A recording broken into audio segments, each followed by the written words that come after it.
Ethereum. Ethereum is kicking Bitcoin's butt. Like Bitcoin could be BlackBerry. In other words, you can have Ethereum come along and replace that. Ethereum has consistently posted higher annualized returns than just about anything else. Ethereum could lead the market. Ethereum enjoys the same benefit now. It's ultrasound money. That's why I own more Ethereum than I do Bitcoin. We have become just as bullish on Ether. Well, there it is, Ether. Ethereum is the second largest cryptocurrency in the world, with a current market cap of over $200 billion. Its revolutionary smart contract platform showed the world a new use case for blockchain technology and is one of the best investments you could have ever made. Starting with a price of less than $1 in 2015, it rose to almost $5,000 at its peak. But is it all too good to be true?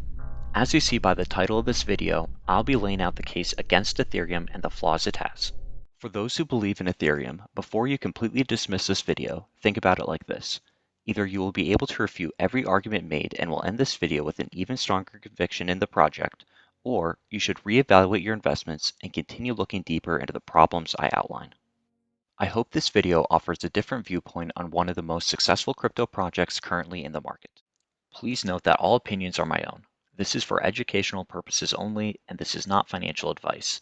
I will include all sources I use in the description of the video and encourage you to do your own research. The first time I saw a red flag in Ethereum was in September of 2021 during the Time Magazine NFT launch. Time Magazine had an NFT rollout that was not ideal. There were a few hiccups that happened. So the magazine rolled out their Timepieces collection, which was just over 4.5 thousand tokens tied to digital art, each priced at 0.1 ETH. The token sold out in a matter of minutes. Ethereum was clogged and fees raised to like super insane heights. So buyers spent 4 times as much on transaction fees than they did on the NFTs themselves, with one address paying $70,000 for 10 of the NFTs. Gas is the fee you pay the Ethereum network to process the transaction. So someone paid 22.5 Ethereum in gas for 10 NFTs that were valued at 1 Ethereum. This led me into taking a deeper dive into how this network works and start really questioning its usability. So, what is Ethereum? Well, that seemingly simple question does not have a simple answer. I think Ethereum is lots of things, and I think kind of you should expect Ethereum to be lots of things. So like one of the analogies that I would use is if you look at something like C++, right? It's a highly general purpose tool, it's a programming language. Ethereum definitely, has always been for example, a platform for kind of financial applications. Like right now we talk about DeFi, and if you look at the original Ethereum white paper, it never used the word DeFi, but you see people the white paper talking about like financial contracts and contracts for difference. In March 2014, wrote that blog post on stablecoins. The aspect of using Ethereum for non-financial applications has always been there. So kind of domain names probably being one of the first and kind of very early examples. Domain names are this a kind of very early proof that says blockchains are useful for things other than money, right? And so you have this really general purpose platform. I definitely did not initiate the whole ETH is money thing. The Ethereum Foundation did not initiate the ETH is money thing. That's something that really did come from the outside. And the way that I look at it is there is this symbiotic relationship between Ethereum, the platform, and ETH, the asset. So like, for example, if the Ethereum, the platform, is not secure, then ETH, the asset can't maintain a value. If ETH, the asset can't have a price, then attacking Ethereum, the blockchain, is going to be very easy. If there's a lot of usage of Ethereum, the blockchain, that creates transaction fees, which contributes to the price of ETH, the asset. If you have ETH, the asset having value, that provides kind of what we call economic bandwidth, that you can use that ETH and say lock it up in smart contracts and use it as collateral for things, which also helps usage. So ETH, the asset, is not money, but it needs to have some value to secure Ethereum, the blockchain. And the more the blockchain is used, the higher the price of ETH, the asset, because to use the Ethereum blockchain, you have to pay with ETH, the asset. One of the things that Ethereum maximalists don't get, to switch this a tiny bit, is that if your tradable utility token becomes valuable in a monetary sense, it destroys the utility aspect, meaning that you can't use it to run an efficient network where fees arbitrage between different uses of software that's running on the network, because it becomes too expensive to fucking run and the friction is too high. So, the other aspect of this is a successful Ether platform that creates a successful Ether investment destroys the software platform.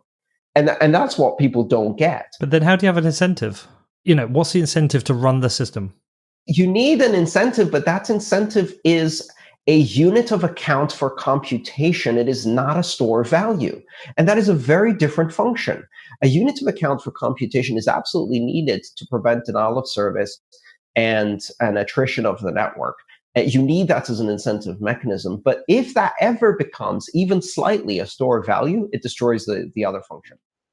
Ethereum cannot be a store of value if it also wants to be a unit of account for computation due to the high transaction fees. So, what is Ethereum? And what I said on the website was, Ethereum can be used to codify, decentralize, secure, and trade just about anything. Voting, domain names, financial exchanges, crowdfunding, company governance, contracts, and agreements of most kinds. Intellectual property and even smart property thanks to hardware integration. And I took that from the ethereum.org website, from the web archive. So hopefully there's some integrity to what that statement was and hasn't been, changed in hindsight. Do you think anything based on that and how Ethereum was advertised back in 2014, was anything misleading? Do you think it's held that goal? And in hindsight, would you change anything about that?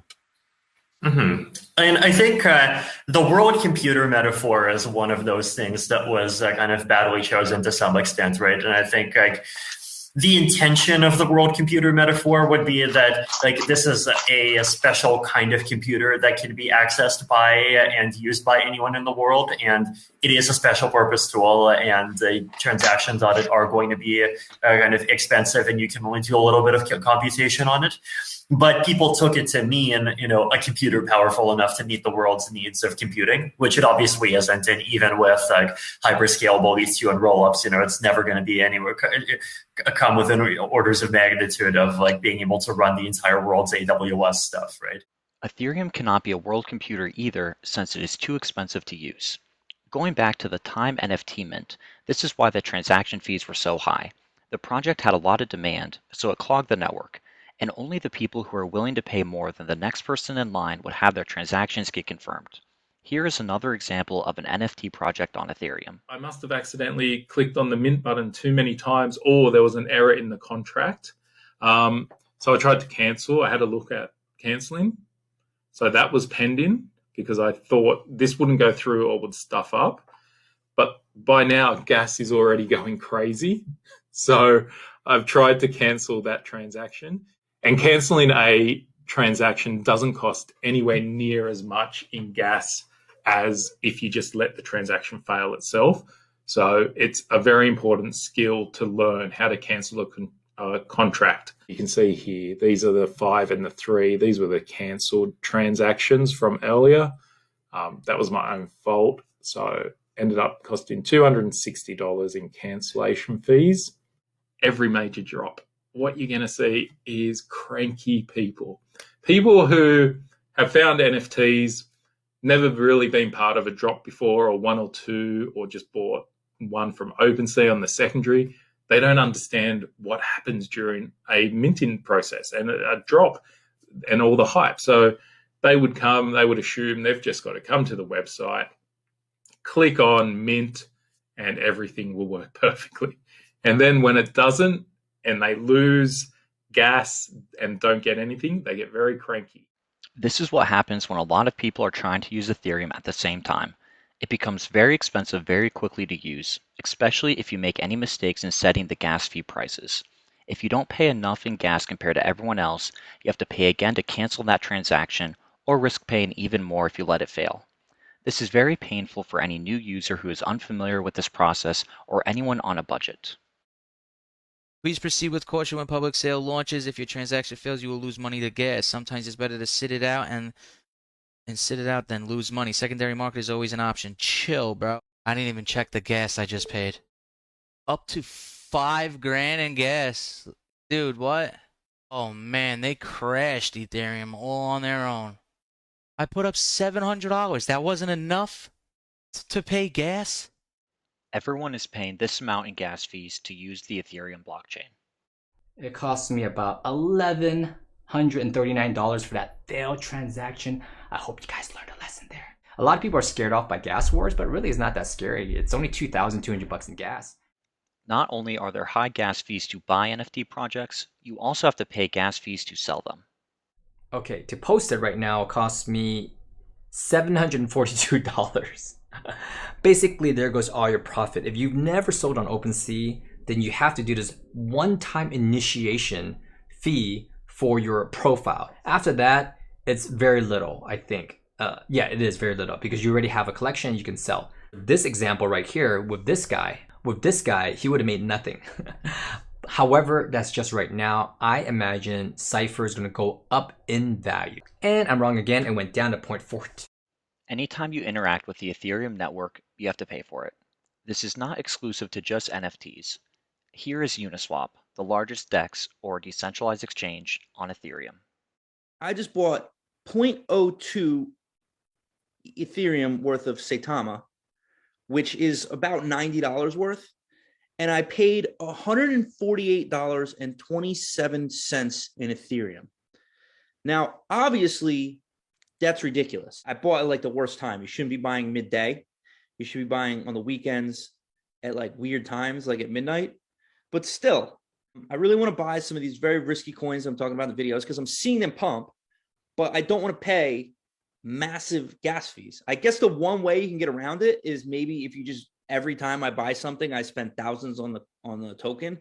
So that way that, you know, because say you buy $5,000 worth of something, then $150 gas fee doesn't seem so unreasonable.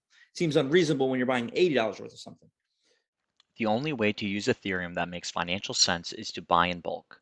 Otherwise, the gas fees will eat away at any potential profits. I really hope the gas fees are cheap today. $20. Okay, it's not that bad. All right. The crazy part is that I probably wasted more money withdrawing it and taking it out than I have just leaving it in there. Oh my God. It's fine though. If you don't pay enough gas compared to everyone else, your transaction will not get chosen to be verified on the blockchain. So we just selected to withdraw these funds here. It's just a little bit over $14. We're just waiting for that to go across the blockchain. That's going to take these dividends and move them straight up here to my MetaMask. Should only take a minute or so. Withdraw pending. And there might be a little traffic today. So we'll come back in just a moment. In the last video I tried to withdraw some of these dividends here. But yeah, that was about 2 days ago, I suppose. There was a problem with my MetaMask. It just kept spinning around saying pending, pending, pending for like 2.5 days. And transaction never actually went through. There's no way around paying these gas fees. $26 million in gas fees spent for the Vayner Sports Mint. $26 in gas fees to send $10. $200 gas fees. Failed transactions. $700 needed for gas fees. Here's a recent example of an NFT project called The Other Side, which was made by Yuga Labs, who also created the Bored Ape Yacht Club. Users spent over $180 million in gas fees during the minting process. This user spent $3,600 in gas to successfully process a transaction due to the amount of congestion on the network. $491 in gas fees for a reverted transaction. $7,000 got through. Non-financial use cases are definitely having a really hard time now. And it is definitely a concern well, some people might say a concern, some people might say, well, blockchains are primarily financial tools all along, and this is what's supposed to happen. That kind of it's the financial use cases that if you have limited space, end up outbidding the less financial ones. The root of the problem is the inability for Ethereum to scale. In its current state, it becomes a bidding war to get your transaction processed due to the limitations of the network.